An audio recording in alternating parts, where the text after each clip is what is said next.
signed a partnership with Sabesp, and we are very happy and very honored from the support of Sabesp to the Secretariat, and we look forward to work together with Sabesp in the next 2 years during this partnership and perhaps other years ahead.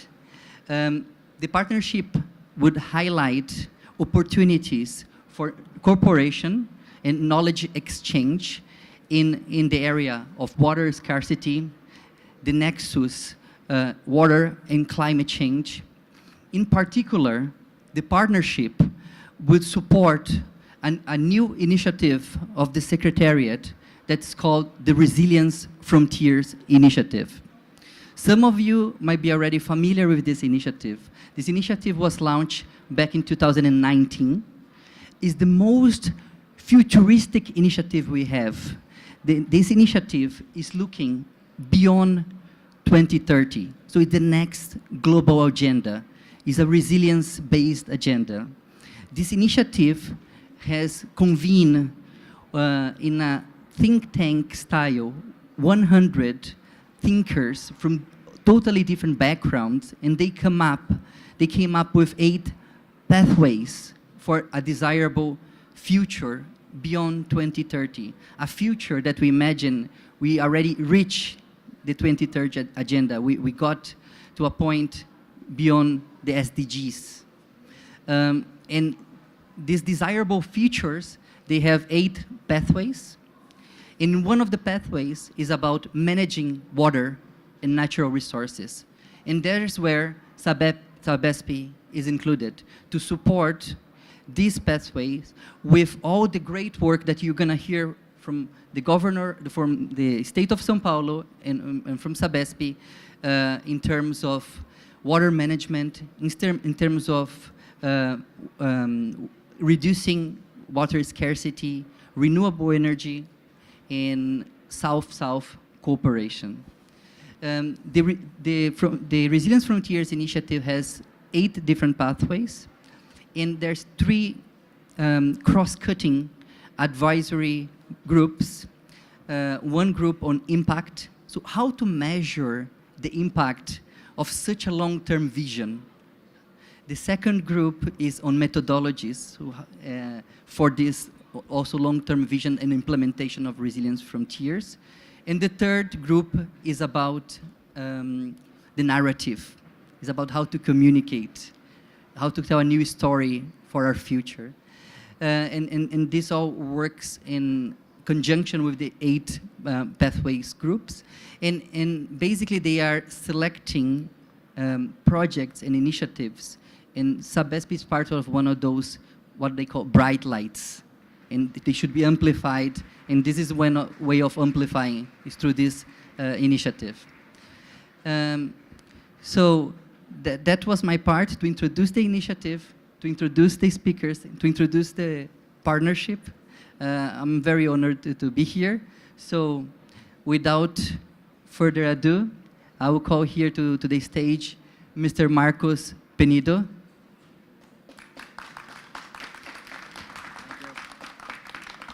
Thank you so much.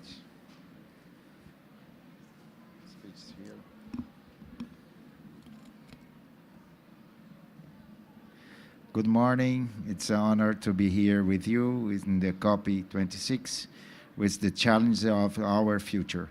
My dear friends, we are here to talk about a global challenge that's the water scarcity, which is increasingly magnified by climate change. In 2014, our state of São Paulo, Brazil's main economy and home to the largest capital in Latin America, experienced a period of severe drought. The third largest sanitation company in the world, Sabesp, represented here by Professor Braga, needed to break several paradigms to guarantee the supply of 12 million people. A strong economy must be sustainable. We understood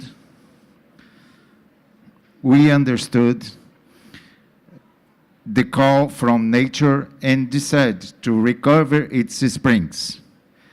Since 2015, the state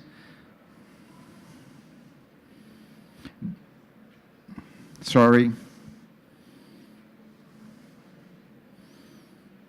A strong economy must be sustainable. We understood the call from nature and decided to recover its springs. Since 2015, the state has planted 40 million native seedlings around the reservoirs. Here at the COP, we outline an ambitious new goal with our Governor, John Doria. With the reforestation program, Refloresta São Paulo, we are going to revitalize another 1.5 million hectares in partnership with the agricultural sector, NGOs, and the rest of civil society. In our state, the environment and agriculture go hand in hand towards a strong economy.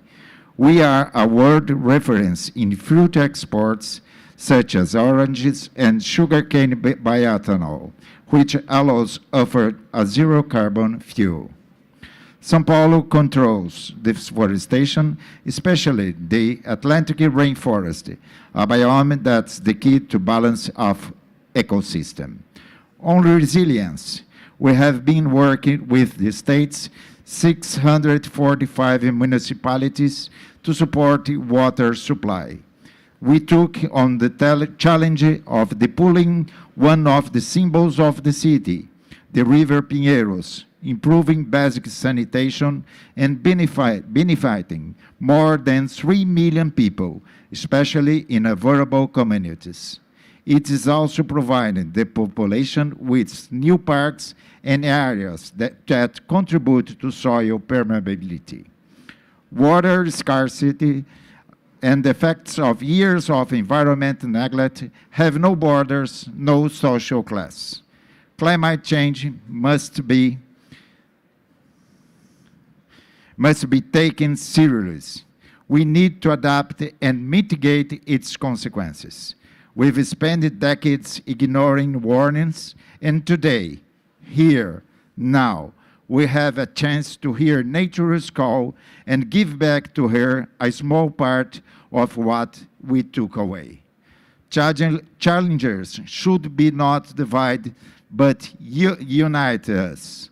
Only with union that we can break down barriers, change cultures, and work to leave a better legacy for future generations.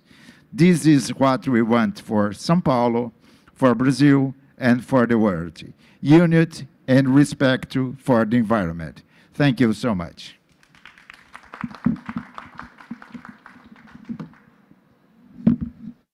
Now, introduce you, Mr. Braga, CEO of Sabesp.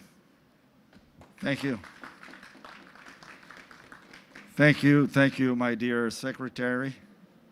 It is really a great pleasure to be here with you today to discuss a very important component of the climate change agenda, that is adaptation.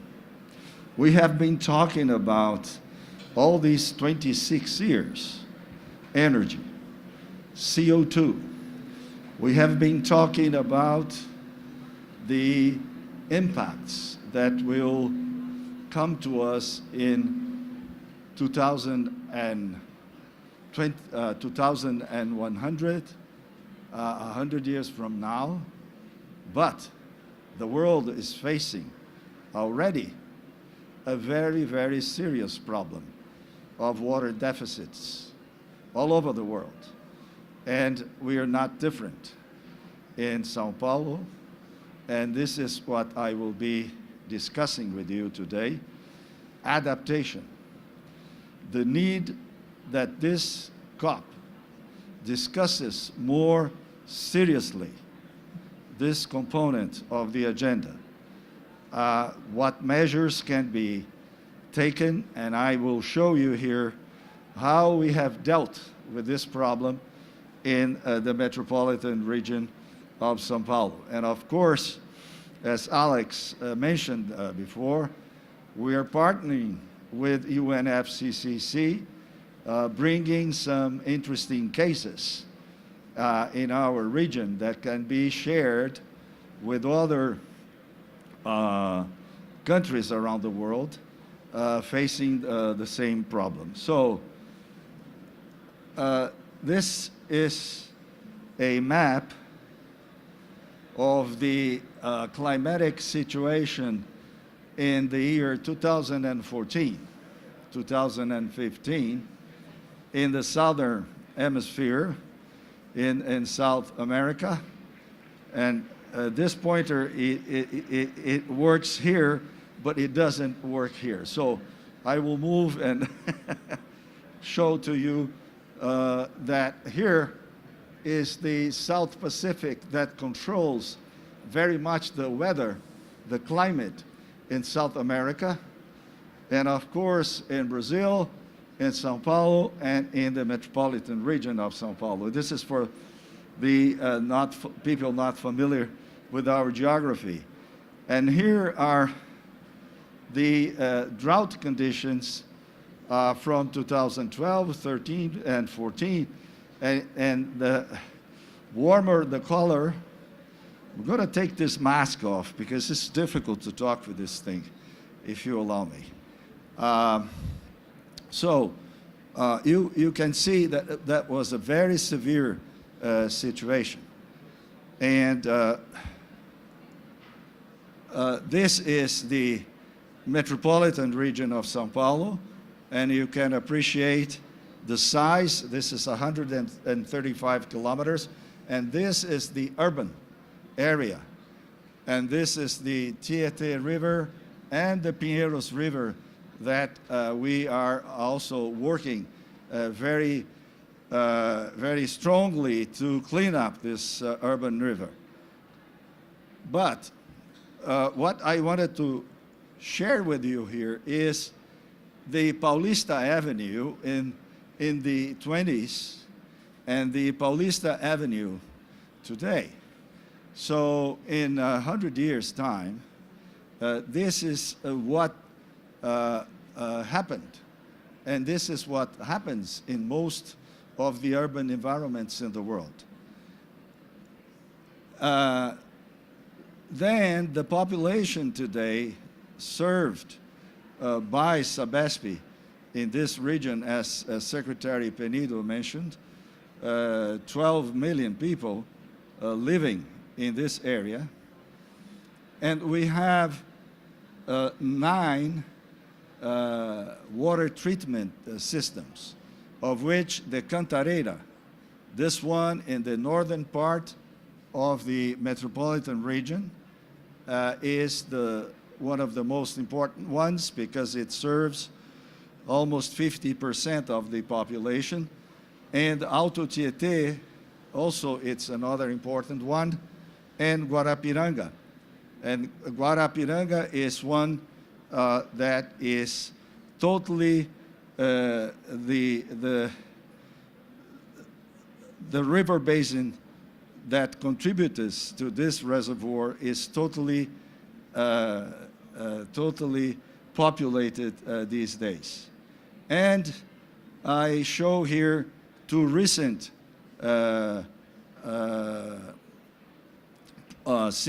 production systems, the São Lourenço and the Jaguari Atibaia system. So here is a graph of what happened in 2014 due to that very dry situation that took place. Here is the inflow into the Cantareira system of reservoirs, and here are the month of the year, and here is the average flow that we observed in January, February, March, so on and so forth. And this is the average from 84 years of data. And this was, before 2014, this was the worst situation that we observed in 1954, 1953. The average inflows of the order of 25 cubic meters per second. And as you can appreciate, this was a very, very dry situation, 1953-54. But in 2014, it was half of what happened in 53-54, which, of course, brought us a very, very severe problem because we were not prepared for that. And a lot of urban areas of the world are facing the same situation. And is it due to climate change? Yes, it happened, and we had to face it and solve the problem. And here we estimated the probability of such an event happen 0.4%, or the return period as we use in hydrology is in the average once every 25 to 150 years. So a very unlikely situation, but it happened. Then we had to use the dead storage of this system that was there for sedimentation and had never been used before during the whole history of the inflows in that area. Oh, this is what happens today, 2021.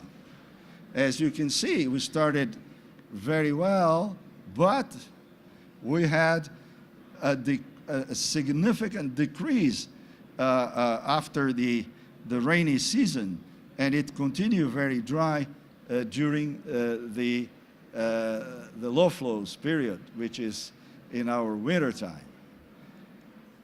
But here is what we had to do on those days at a very short term to tap this dead storage.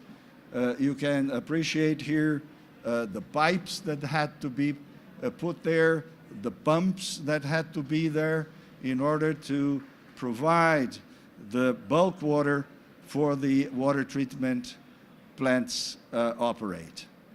And you can see this was built in 1 or 2 months' time. This was really a wartime in São Paulo. Now, here is something that has to do with the climate change, with adaptation, that we need to be attentive. These are the average annual flows into the Cantareira system from 1930 until today. And here you can see that these inflows, they vary from year to year, and this red straight line is the multi-year average flow.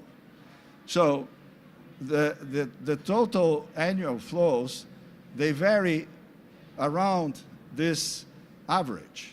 We had, for example, in 1984, a very, very rainy year, and we had a tremendous inflow in the Cantareira, and it overflowed, and we had some flooding problems downstream of the system. But this was the only event in these 84 years. Now, let's see here more recently. And I call you the attention for 2010 on. From 2010 on, we've been below average. A decade of inflows below average. If you see here, the average during this decade is 25.7, which is 40% shorter than the multi-year average. So very, very severe situation that we had to cope with. So what was done after the major situation we had in 2014, we constructed a series of interconnections of systems. Here you can appreciate the size of the pipes in the Itaiaçupeba Rio Grande connection. Here's Biritiba Mirim pumping station. And here is the Grande Itaiaçupeba that was built also in very short time. And also we constructed treated water reservoirs, because those reservoirs I mentioned are bulk water that needs to be treated in order to be served to the population. But here we are using membranes technology that was built very quickly, also during the severe drought. And also we managed to reduce the leakages in the system by reducing the pressure during the night when the consumption is less. You have, if you do not decrease the pressure, you increase the leakages because the pressure is very high. So our estimated savings of the order of 800 liters per second, which is a very large number of leakages that we have saved, use these valve controls that now we have in our system. So this is what we have been doing, increasing the infrastructure, having more options. When one system is low, we have another system helping the one out.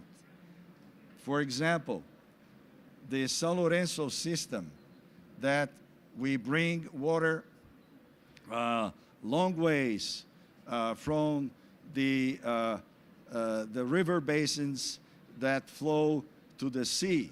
Here we have a mountain chain here in the south of the region, and this water is being tapped there, and we are putting 6.4 cubic meters per second there. Also, we brought water from the Jaguari River that flows to Paraíba River, 5.3. The interconnections from the Grande to Itaiaçupeba, from Pequeno to Grande, Taquacetuba to Guarapiranga, from Biritiba to Jundiaí, Guaratuba to Ponte Nova. So you can see that in this case here of the transfer from the Paraíba do Sul, 13.2 kilometers, of which 6.4 of tunnels, putting water in the into the Cantareira system.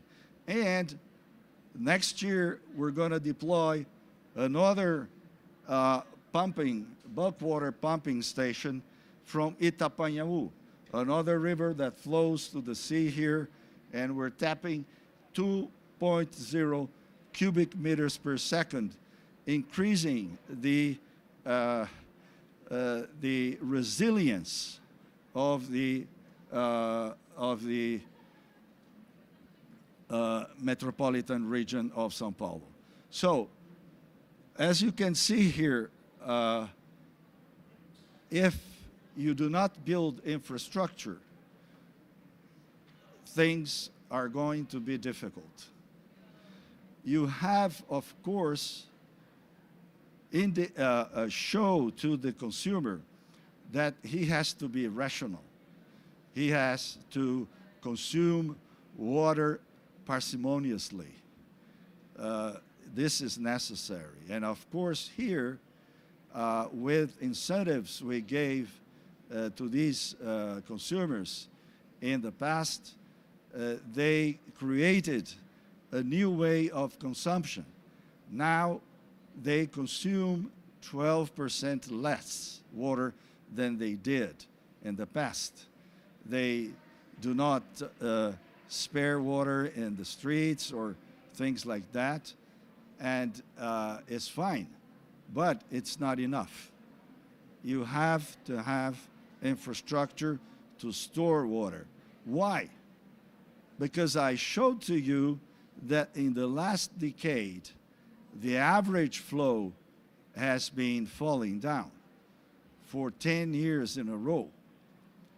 And if you do not have the storage to use when the rain comes, if this water goes away, you will face a problem when no water comes to the river or no rain comes to the basin.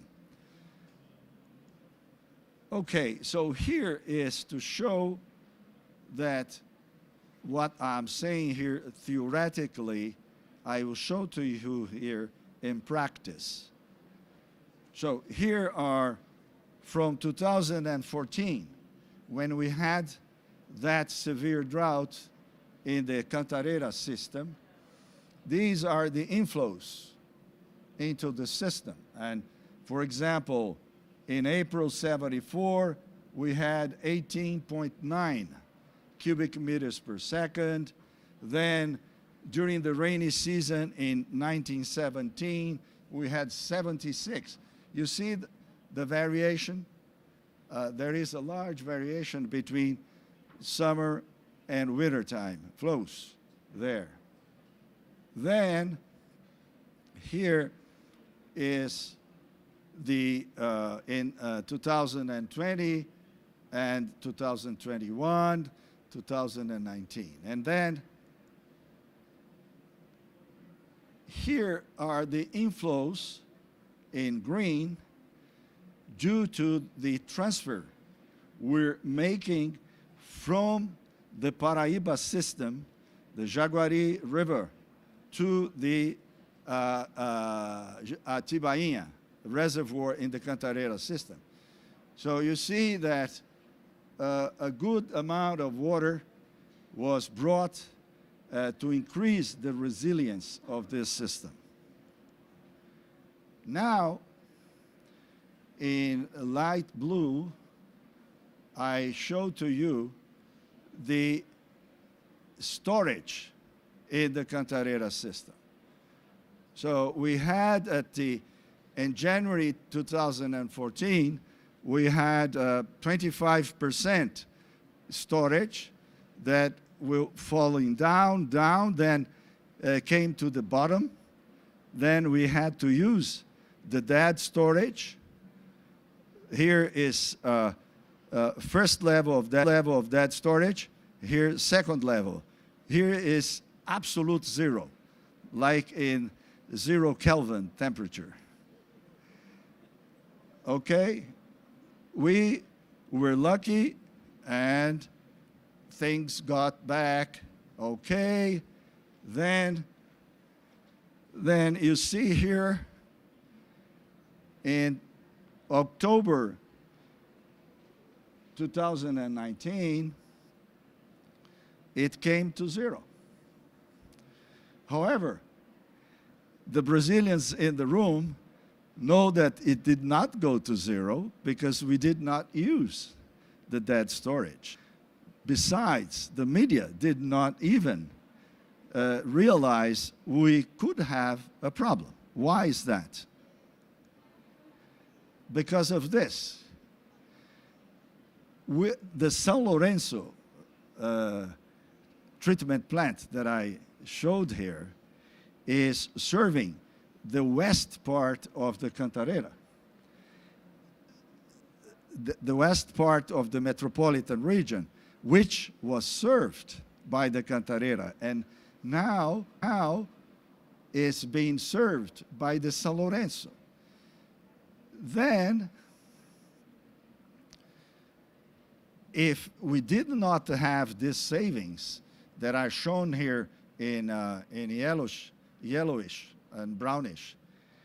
If we did not have this, you see the storage here is 10%. This is what really happened. But if we did not have this, it would have been here. It would have been in the dead storage. And look, dead storage, first the dead storage, second dead storage, 0. We would have been in a situation that we would depend solely in the other systems, and this would be collapse. So we did not have a collapse such as the Cape Town situation and some other places in California because of this system. But was only the São Lourenço? No. If we put together the São Lourenço and the transfer from Jaguari to Bainha, is the dark blue. A much, much better situation that we went through. So this is to show that infrastructure is essential. It's not only demand management. It's the buzz in the water sector. And from there, in agriculture, and from there, in navigation, and from there, in hydropower, and everything. So, we need to ensure water security. Climate change will impact water security all over the world. We are no exception. I gave to the Cantareira, to the metropolitan region, is to call the attention of those that can make decisions in this COP to pay attention to adaptation, to pay attention for infrastructure development. Then, in the urban environment, redundant water infrastructure. When we decided to go with those transfers that are out, water loss reduction, night pressure control. This is very, very important. It's very expensive to reduce leakage. People give the example of Tokyo, Berlin. They have 4% leakage. And they say, that 17% that our physical losses are too big. But they forget that Germany and Japan, these two cities, have been destroyed during Second World War, and these systems were all rebuilt. This is to show to you that it's very expensive to have this very low. So the nighttime pressure control is very, very important to reduce leakages in a less expensive way. Nevertheless, we are investing.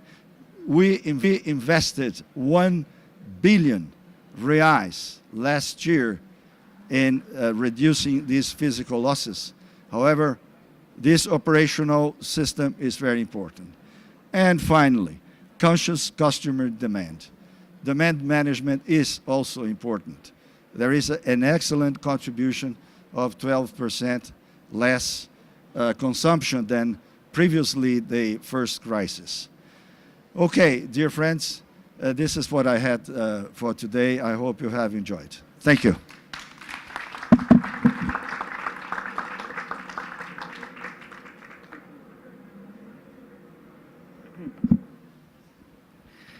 Thank you very much, Professor Braga. So now I will open the floor for Q&A. Please, raise your hand. We have a mic going for you. Hi, is it working? Yes? Okay. Hi, everyone. First of all, thank you so much for the interesting palestras. It was very interesting. My name is Pauline. I'm from the University of Leuven. And I recently actually finished a study in the Cantareira region. I'm living in Sao Paulo. And I wanted to ask about the subject that you didn't touch upon in your presentation. You talked about infrastructure, about customer demand, but the third factor that is often talked about is land use in the Cantareira region. In the Cantareira region, a really large part of the area are degraded pastures and eucalyptus plantations, which are mostly the property of small-scale farmers, because Sabesp is only the owner of 12% of this area. Because all of these areas are desmatado, deforested, there is low water infiltration and high erosion, which also contributes to water security problems. My question is, how can the Secretariat of Environment and Infrastructure, CIMA, and Sabesp, how can you work together with these small-scale farmers that are actually very important in climate adaptation and water security? Thank you. Thank you. Thank you very much. I think Secretary Penido will respond to your question on what is being done to make sure that what happened in Guarapiranga will not happen in Cantareira. Cantareira, although there are these situations of degraded pasture that you mentioned, still is in a native land use. It's not urbanized as the Guarapiranga. And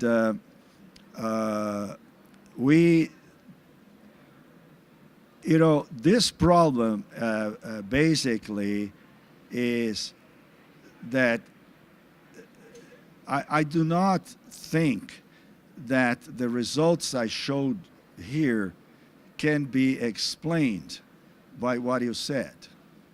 No, no. This is much larger climate situation. It's not land use that is reducing the inflows. They would increase, as you said, if you has less retention on land, there will be more inflow into the reservoir. And this did not happen.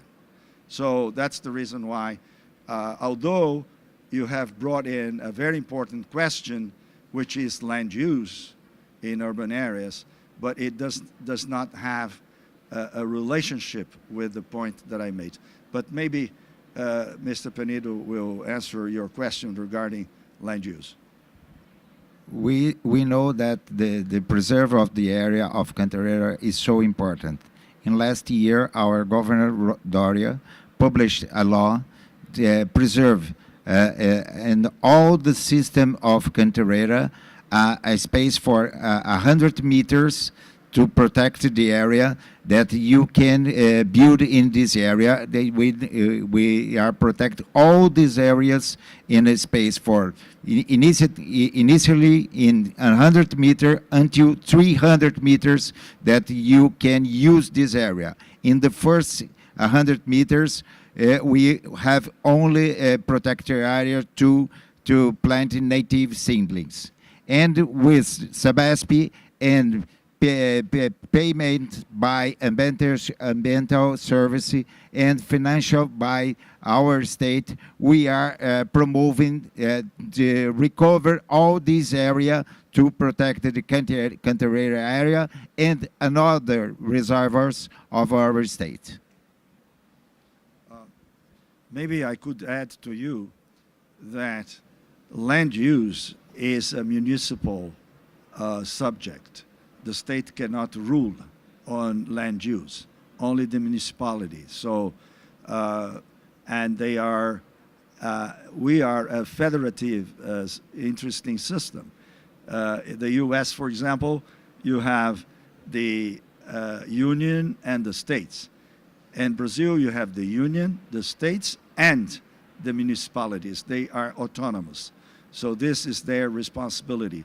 We cannot impose anything regarding land use.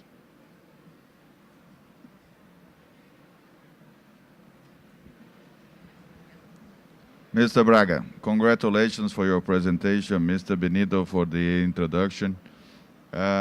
You touch a very important subject, that is infrastructure, and to have a strategic plan. I mean, Sabesp and the government of São Paulo have been planning. Of course, we got very scared in 2014, but the response was very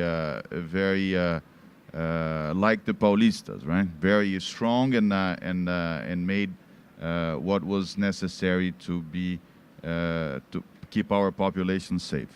But one thing that you didn't touch is, and that is related to this current administration, is how all this difficulty bigger because of pollution of the rivers.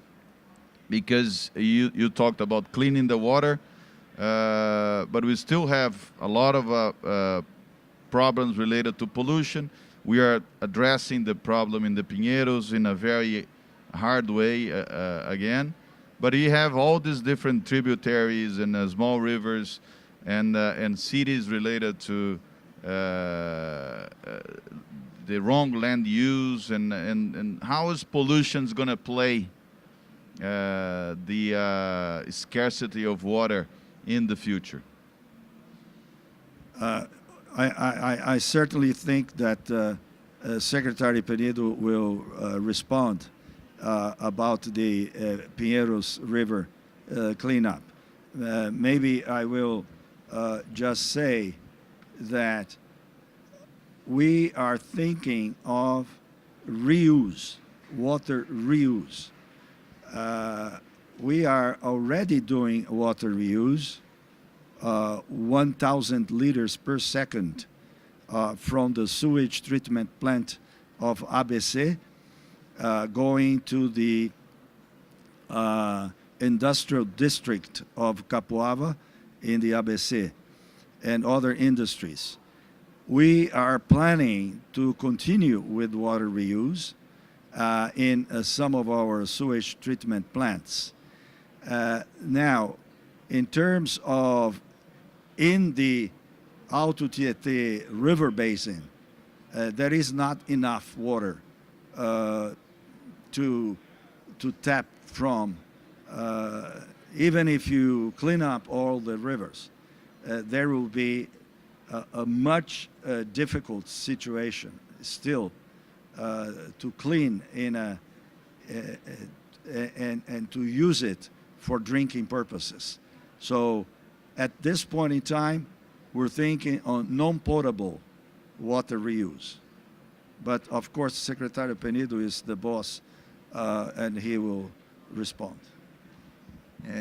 Gustavo, we are cleaning the Pinheiros River, and we are investing more than $500 million in this river, basically in the sanitation. We have 3 million people who live around this river, and we are working to leave sanitation for 1.6 million people.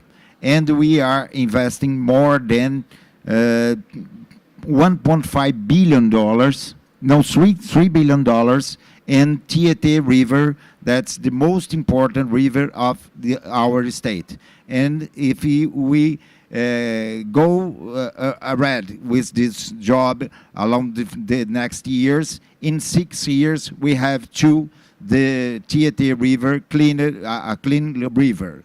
And we have a law in Brazil that until 2033 we must have sanitation for all the people in our state. 96% of the houses of the people must have that consume the most the water.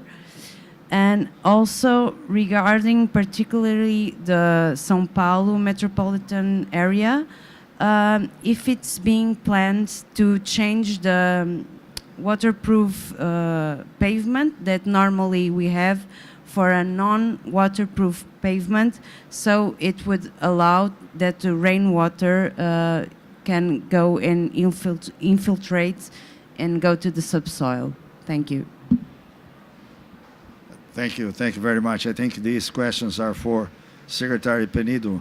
who's in charge of making this bridge between the private and the public in terms of the water use that you mentioned. I don't know, Penido. We just have campaigns of the necessary to economy the water, and we stay together with the industrially and the private sector to show them that important to use rationally the water. Have to. I think that it's a problem of education culture. We are advising and putting the importance that we use correctly the water. That's what we doing in the state, and with the private sector. We are talking so much for we have the water using right correctly. And by the pavement, it's a job that was made by the municipality. They have the responsibility to do this service.